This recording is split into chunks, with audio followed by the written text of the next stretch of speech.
وَلَقَدْ يَسَّرْنَا الْقُرْآنَ لِلذِّكْرِ فَهَلْ مِن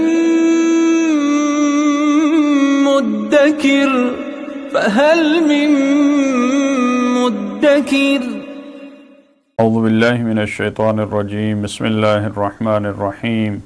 الحمد للہ رب العالمین وصلی اللہ علی سیدنا و نبینا بالقاسم المصطفى محمد وعلى آلہ الطیبین الطاہرین اما بعد اعوذ باللہ من الشیطان الرجیم واللاتی یأتین الفاحشة من نسائکم فاستشهدوا علیہن اربعة منکم فإن شہدوا فامسکوہن فی البیوت حتی یتوفاہن الموت او یجعل اللہ لہن سبیلا صدق اللہ العلی العظیم۔ پروردگار عالم نے سورہ نساء کی گزشتہ آیات میں مردوں کے اور اسی طرح خواتین کے میراث میں جو مختلف حصے ہیں ان کو بیان فرمایا۔ جو ان اللہ کی حدود پہ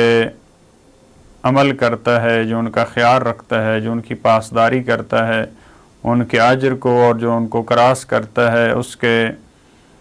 عذاب کو، اس کی سزا کو بیان فرمایا۔ تو اس کے بعد والی آیات، اس میں پروردگار عالم نے یہاں پہ کیونکہ اللہ کے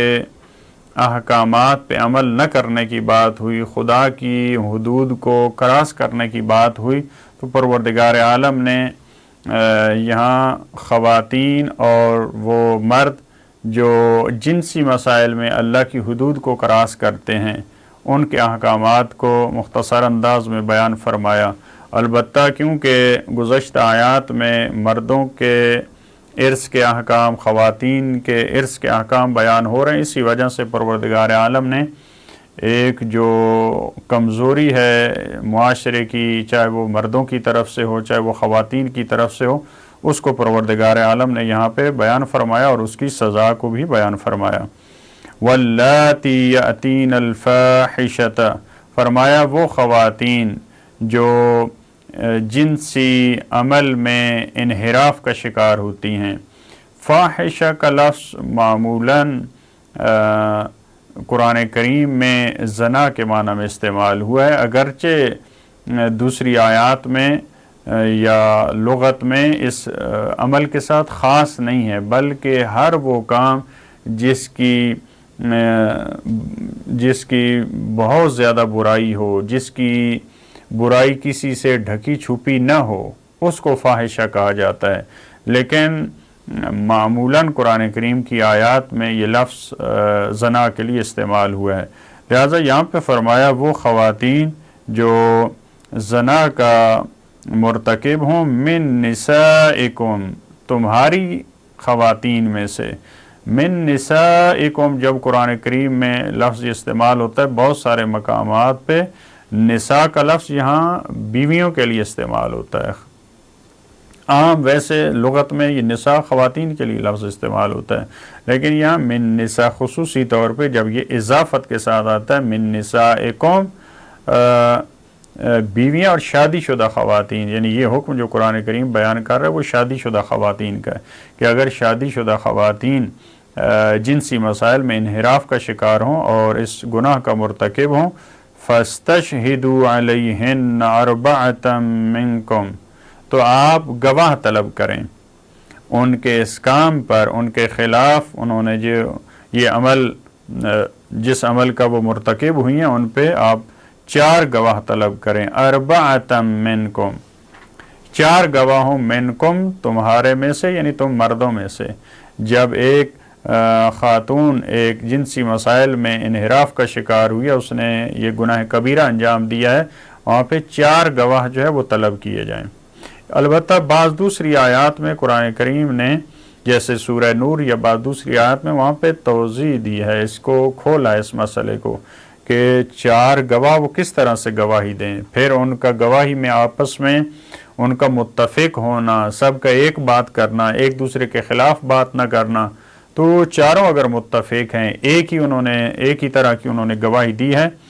فَإِن شَهِدُوا فَأَمْسِكُوهُنَّ فِي الْبُيُوتِ، فرمایا اگر وہ شہادت دیتے ہیں، 4 مرد ہیں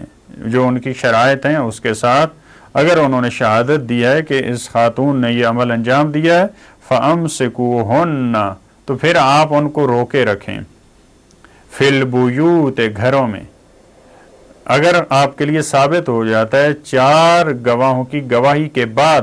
آپ خاتون کو پھر گھر میں، اللہ آپ اس کو کہہ سکتے ہیں گھر میں آپ نظر بند رکھیں، گھر میں اس کو قید میں رکھیں، جو بھی لفظ آپ اس کے لیے استعمال کرتے ہیں، لیکن قرآن کریم نے فَأَمْسِكُوهُنَّ کا لفظ استعمال کیا کہ آپ ان کو گھر میں روکے رکھیں، اللہ ان کو آپ باہر نہ جانے دیں، ان کے جو ہے رفت و آمد پہ آپ پابندی لگائیں، حَتَّى يَتَوَفَّاهُنَّ الْمَوْتِ ان کی موت تک، یعنی یہ پوری زندگی کے لیے آپ ان کو یہ حق حاصل نہیں ہے کہ آپ باہر جائیں، جیسے پہلے یہ معاشرے میں آ جا رہی تھیں، کیونکہ معمولاً جو مسائل پیش آتے ہیں وہ اسی وجہ سے، لہٰذا قرآن کریم نے اب یہاں پہ روک دیا کہ اب یہ خواتین گھروں میں رہیں گی اور ان کو باہر جانے کی اجازت نہیں ہے۔ البتہ اس کی طرف توجہ ضروری ہے کہ یہ اس جنسی حرام کے مبتلا ہونے پہ قرآن کریم نے یہ حکم نہیں دیا کہ ان کو گھر میں بند کر دیا جائے مرتے دم تک، بلکہ جب 4 گواہ گواہی دیں اور ثابت ہو جائے اس کے بعد یہ ان کی سزا ہے۔ او یجعل اللہ لہن سبیلا، یا یہ ہے کہ پروردگار عالم ان کے لیے کوئی راستہ نکال دے۔ اس تعبیر سے جو ایک تخییر کی اور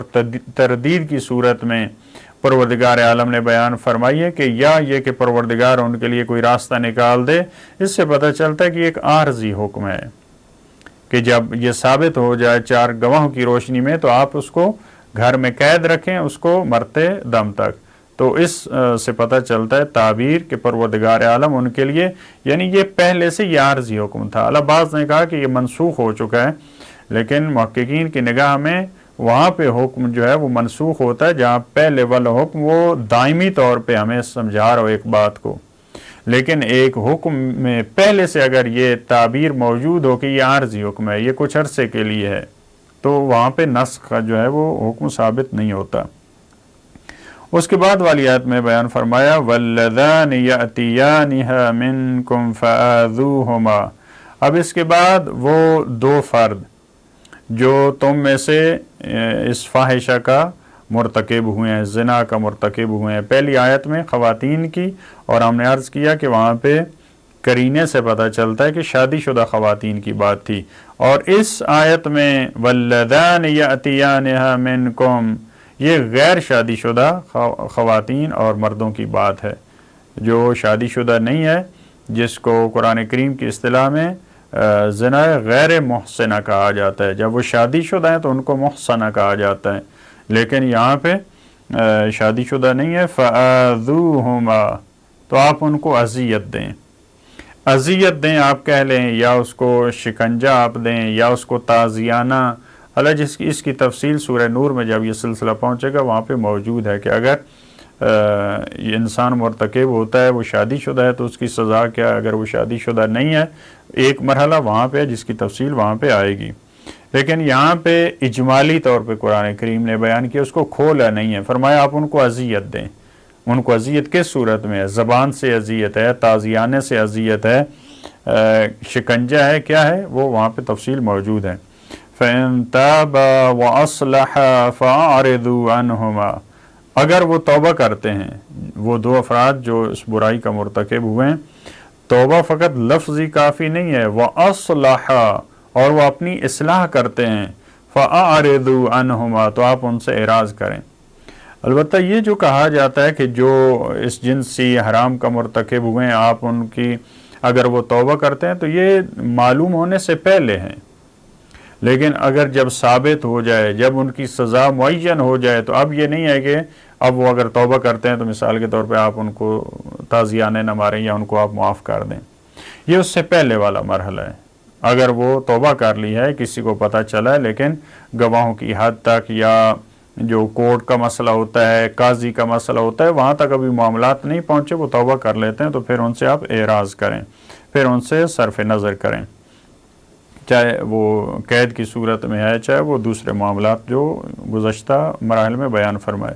ان اللہ کان توابا رحیما، یقیناً اللہ بہت زیادہ توبہ قبول کرنے والا ہے۔ وہ تواب ہے، تواب مبالغہ کا صیغہ ہے، رحیمہ صفت مشبہ کی صورت میں، اس کی رحمت ثابت ہے، اس کی رحمت کبھی وہ ہٹنے والی نہیں ہے، اس کی رحمت اس کے غضب پہ سابق ہے، یہ اس کی رحمت اتنی وسیع ہے، لہذا اتنی برائیوں کے باوجود، اتنے مسائل کے باوجود پروردگار عالم نے اپنی طرف جو نسبت دی ہے وہ تواب اور رحیم کی نسبت ہے۔ تو پروردگار عالم نے یہ ایسا دروازہ کھولا ہے کہ اگر انسان خطا کا اور گناہ کا ارتکاب کرتا ہے، اس کے باوجود بھی پروردگار عالم اپنے بندوں کو مایوس نہیں کرتا اور ان کے لیے اس دروازے کو کھلا رکھا ہے۔ پروردگار